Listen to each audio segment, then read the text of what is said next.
Hey YouTube, coming back at you again real quick. I'm going to load this golf cart backwards onto the trailer. As I mentioned in the operation of a golf cart video here a few minutes ago,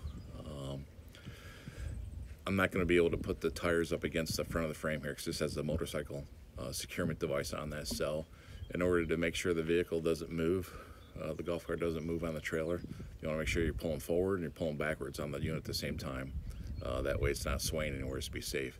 Normally, I'd like to have the tires up against the frame. That way, that really takes a lot of the guesswork out of it, but that's not a problem. We can make sure this happens and not move it. The key to hauling something is making sure nothing moves.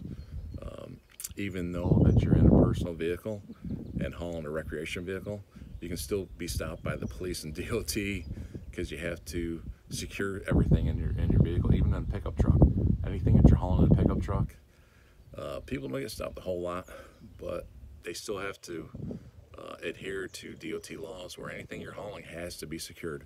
So going up and down the road, a unit like this, you want to make sure it's not moving. Obviously, the safety is the biggest thing. You don't want it to fall off. Then you don't want anything to ruin your unit as well too. But the first and foremost is safety for anybody that's following you, or your family as well could be following you. So anybody else, you just don't want that to happen. So we're going to show you how to cross these up and pull it forward and pull it backwards. Then the thing can't move at all, as well as putting the safety brake on.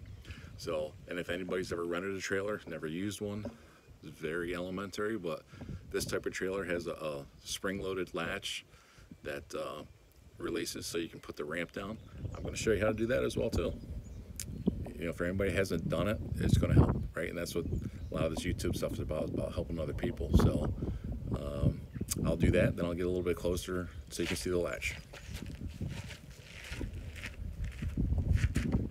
That's one. All you do is spring load it and pull it out.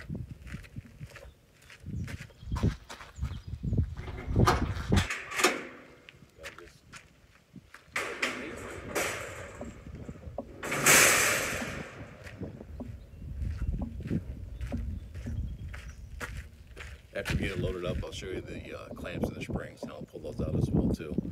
It's a little bit windy, so it might be moving around a little bit. I'm going to back this unit up and get it pretty square on the trailer. You always want everything to be side to side, as level as possible, because in a small trailer, it's a single axle. I think they're rated for 2,500 pounds. The golf carts are about 1,000 pounds. So you're just making sure everything's as square as you can on the trailer, and the center of the weight of the unit is over top the axles. That's what they're for. So you get too far forward, it's got too much weight on the tongue of the vehicle, too far back, and it's cantilevering the vehicle this way, and it's going to sway a lot. So the whole idea is to keep it centered. So especially with a single axle, it's very important to have everything centered as much as possible, just for weight distribution. So we'll go ahead and load this thing up. Should be able to see me backing out here.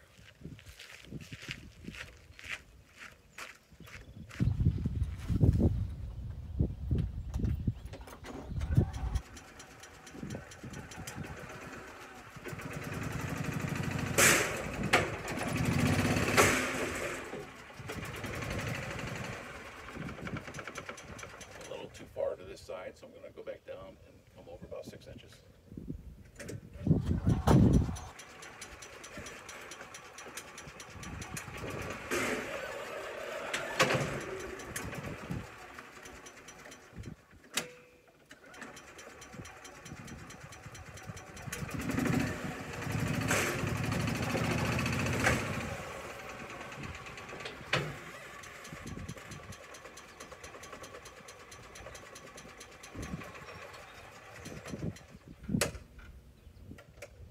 Key off, setting the parking brake.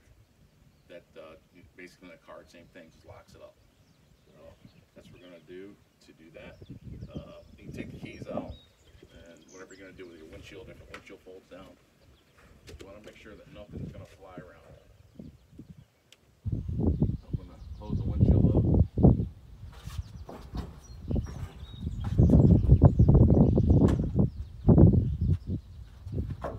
Never second guess anything if it's loose. It will fly out in the wind. Anything you can take off these that's not going to blow away, please do it, because it's just a rocket ship going down the road. All right, so we're going to go ahead and tie this thing down. We're going to cross it up.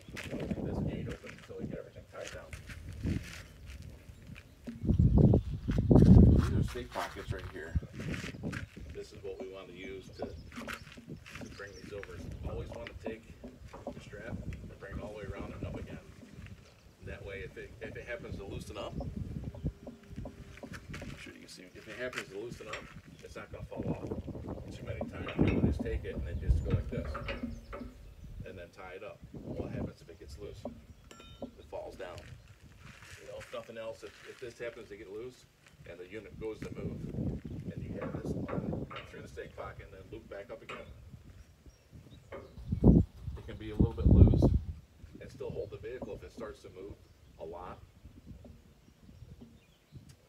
and then it will stay. It doesn't matter if it's a little bit loose or not. It should never be loose. You should check these every time you stop, or every 25 or 50 miles. You know, within the first 25 miles, check it. Then check it every time you stop after that. But this is the way we want to take care of that. Okay.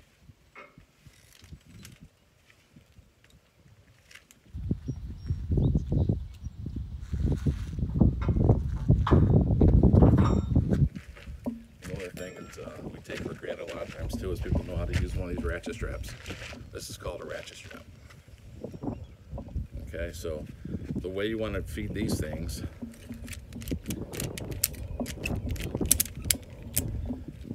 is making sure this is open like that. Then you have the opening right here. And while it's open like that, just take your strap and feed it right through.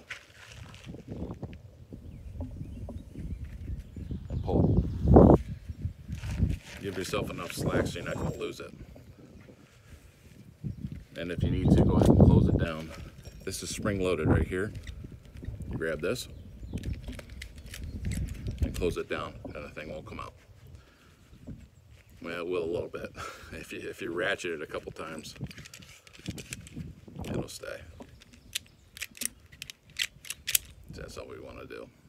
So that's how you feed a ratchet strap. That's generally the most issue that people have getting a ratchet strap together.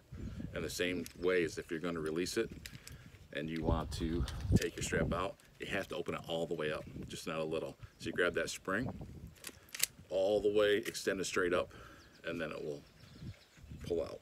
Again, I don't have this one ratcheted, but it will do the same thing. And if you ever have a problem, take the hook, put it on something like the stake pocket, and get on the other side and just pull back. If there's one loop around this metal, just pull back. It'll have a little bit of tension on it, but it'll pull it off. Okay, let's go ahead and tie this down.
from the far corner, pulling it forward, okay?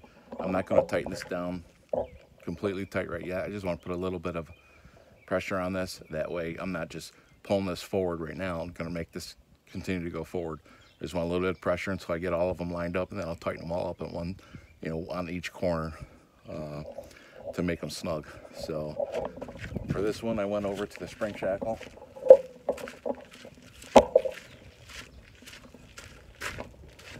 That's over here. So I'm pulling this cross to the front. So I'm pulling this vehicle forward because I don't want it to roll backwards. So I'm going to do the same thing in the front. I'm going to pull it to the back, to this stake pocket back here. That way it's crossed up and it's going to stop any kind of movement going forward. Okay, so other than bore you with all that, I'm going to go ahead and tie this into the front of the shackle over here as well too. And it's going to cross the whole unit. Okay, so I'll continue on doing that. Like I said, I won't bore you with it. Then I'm just going to tighten every one of those down. These are the springs I was telling anybody that hasn't hauled a trailer before. This is just this type. There's several different types. Some of them have a bar that comes up and latches with a cotter key, and it goes back down. Some ramps slide back and forth. This is just a platform ramp on a spring load. And when you bring it back up, it hooks right to this hole. Okay, so that's what we have, and I'm going to continue crossing these up, but the same pattern. You get the idea. So everybody be safe out there when you're hauling anything. Golf cart, ATVs, side-by-sides, motorcycles, anything that you have. Make sure you're tying things down, even in the back of your pickup truck, because you can't get a ticket for it. That's the most minor thing that can happen. Outside of that, something can fall off and somebody get hurt. Okay, peace out.